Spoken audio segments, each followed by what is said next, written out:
అధ్యక్షులు నాగరావు రామోజీ గారు, Hyderabad deputy mayor Subhash Chandraji గారు ఉన్నారు. నేను రాష్ట్ర అధికార ప్రతినిధి సంగప్ప.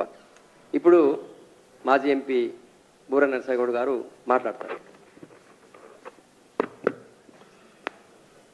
ఈరోజు మీడియా సమావేశానికి విచ్చేసిన మీడియా మిత్రులందరికీ ధన్యవాదాలు. ఈరోజు పార్లమెంట్లో జరుగుతున్నటువంటి ఘటన ఒక ఫిల్మ్ స్క్రిప్ట్ లాగా జరుగుతుంది. డిసెంబర్ 13 నాడు జరిగినటువంటి దుర్ఘటన పార్లమెంట్లో ఏదైతే కలర్ స్ప్రే అటాక్ ఏదైతే 5 నిందితులు చేశారో అది కూడా డిసెంబర్ 13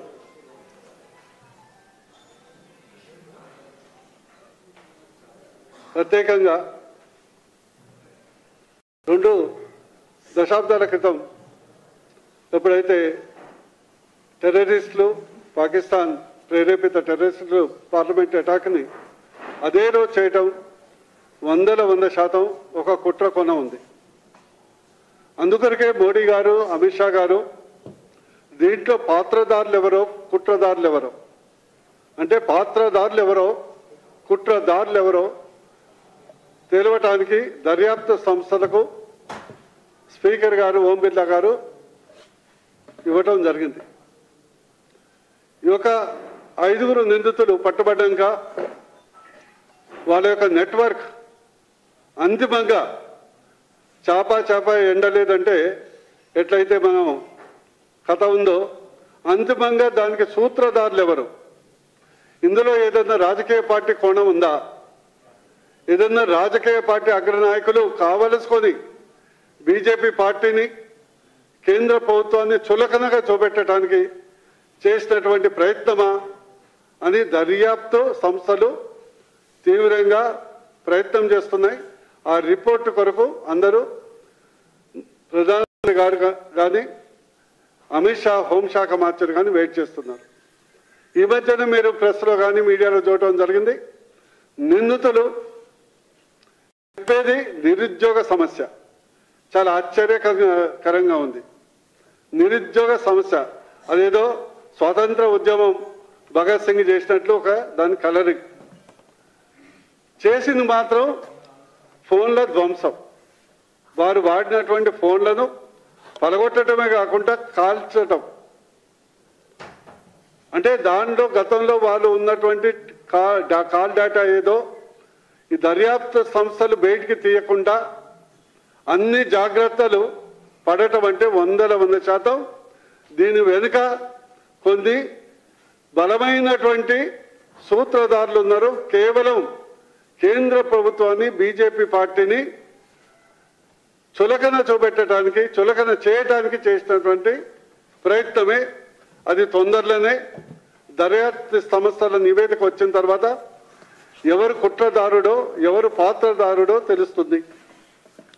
అది తెలుస్తుందని భయంతోని మన 3 అసెంబ్లీలో ఘోరంగా ఓడిపోయినటువంటి కాంగ్రెస్ పార్టీ, దాని తోడైనటువంటి ఇతర పార్టీలు ఓటమిని డైవర్ట్ చేయడానికి, ప్రజల దృష్టిని డైవర్ట్ చేయడానికి చేసే రభస ఈరోజు విపక్షం చేస్తుంది.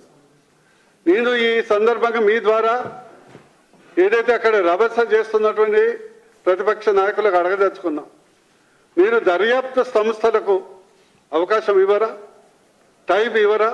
ఇప్పుడు అమిత్ షా గారు స్టేట్మెంట్ ఇస్తారు. ఏమిస్తారు? జరిగినటువంటి సంఘటన మొత్తం 140 కోట్ల మందికి ప్రజలకు తెలుసు. దర్యాప్తు సంస్థల యొక్క రిపోర్ట్ వచ్చిన తర్వాతనే కదా హోంశాఖ మంత్రులు ఒక నిర్దిష్టమైనటువంటి ఇందులో పాత్రదారులే కాకుండా సూత్రధారులు ఎవరు ఉన్నారు, కాల్ డేటా ఏమున్నది, ఎవరెవరితో మాట్లాడారు. ఎందుకంటే అందులో పాల్గొన్నటువంటి నీలం కానీ జా కానీ వీళ్ళు అనేక ప్రభుత్వ వ్యతిరేక ఉద్యమాల్లో, రైతు ఉద్యమంలో కానీ ఇతర ప్రభుత్వ వ్యతిరేక ఉద్యమాల్లో కానీ 100% వాళ్ళు పాల్గొన్నట్లు ఆధారాలు ఇప్పటికే దొరికినాయి. వాళ్ళు ఏదో స్వచ్ఛందంగా నిరుద్యోగులు కాదు, అది కేవలం ఎక్స్టెన్షన్ ఆఫ్ ద ప్రతిపక్ష పార్టీల యొక్క ఒక ఎడ్యుకేషన్ వింగ్ తప్పితే అందులో వాళ్ళు ఏ నిరుద్యోగి కాదు, అందరికీ 30-35 ఇయర్స్ దాటినాయి, వాళ్ళు నిరుద్యోగులు కాదు, రాజకీయ నిరుద్యోగుల కొరకు చేసుకున్నటువంటి విభాగంతో పనిచేస్తున్నటువంటి వ్యక్తులు. అందుకొరకు ఈ యొక్క డెమోక్రసీని అపహాస్యం చేయకుండా భారతదేశం మొత్తం ప్రపంచంలోనే 140 కోట్లతోనే ప్రజాస్వామ్య విలువలకు డెమోక్రసీకి ఒక లైట్ హౌస్గా ఉంది కాబట్టి దాన్ని తగ్గించకుండా ఇప్పటికైనా ఆలోచించి ఈ యొక్క పార్లమెంటులో రాజ్యసభలో ఇలాంటి ఎజిటేషన్స్ మానుకోవాలని దర్యాప్తు రిపోర్టుకు చేయాలని నేను వారికి సూచించడం జరుగుతుంది.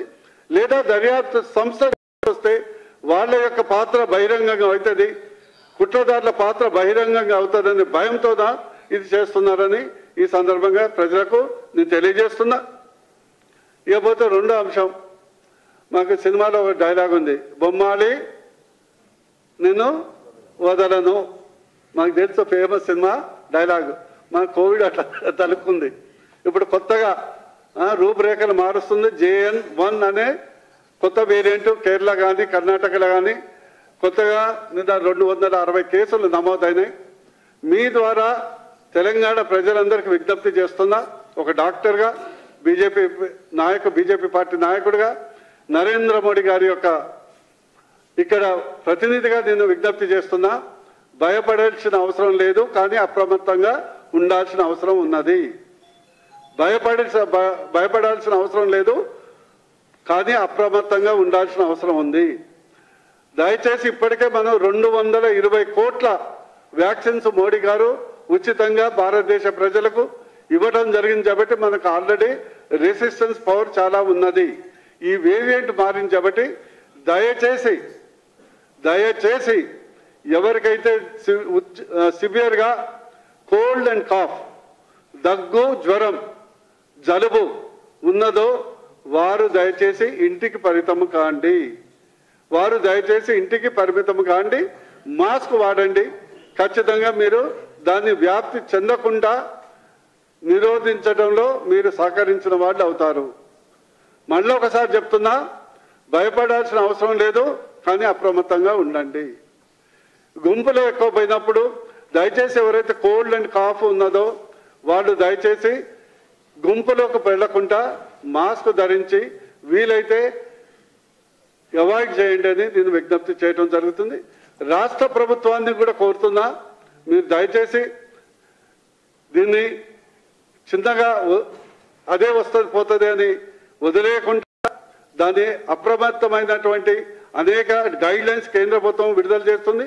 దాన్ని తూచా తప్పకుండా పాటించి తెలంగాణ రాష్ట్రంలో, భారతదేశంలో కోవిడ్ మళ్ళా విజృంభించకుండా, నూతన రూపంలో వ్యాప్తి చెందకుండా మీరందరూ సహకరించాలని, రాష్ట్ర ప్రభుత్వం కూడా మేలుకోవాలని నేను విజ్ఞప్తి చేస్తున్నా. Thank you very much.